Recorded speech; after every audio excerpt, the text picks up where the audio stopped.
Mercedes obtient la première approbation pour la conduite automatisée de niveau 3 aux États-Unis, mais uniquement à basse vitesse dans un trafic dense. Ouais, c'est très, comme en Europe, c'est très strict, on peut dire, si on peut dire, restrictif. Mercedes-Benz a reçu l'approbation du Nevada pour les fonctionnalités de niveau 3 de son programme Drive Pilot.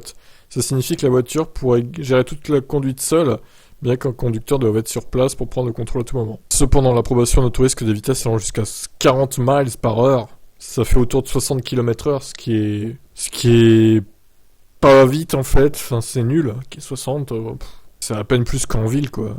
Drive Pilot ne fonctionnera également que sur les tronçons d'autoroute appropriés à fort trafic, ce qui signifie qu'il n'est bon que pour les arrêts et départs sur les autoroutes.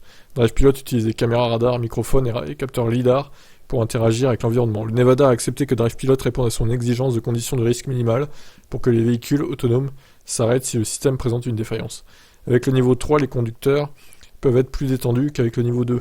Par exemple, ils peuvent tourner la tête pour parler à leurs passagers, ou même jouer à un jeu sur la console centrale. Cependant, il convient de noter que les conducteurs ne sont pas autorisés à faire une sieste ou à monter sur la banquette arrière. Oui, évidemment. Donc voilà, c'est la première homologation pour la conduite autonome de niveau 3, bien qu'elle soit très restrictive. Mais ils ont devancé Tesla du coup. Je vous laisse commenter.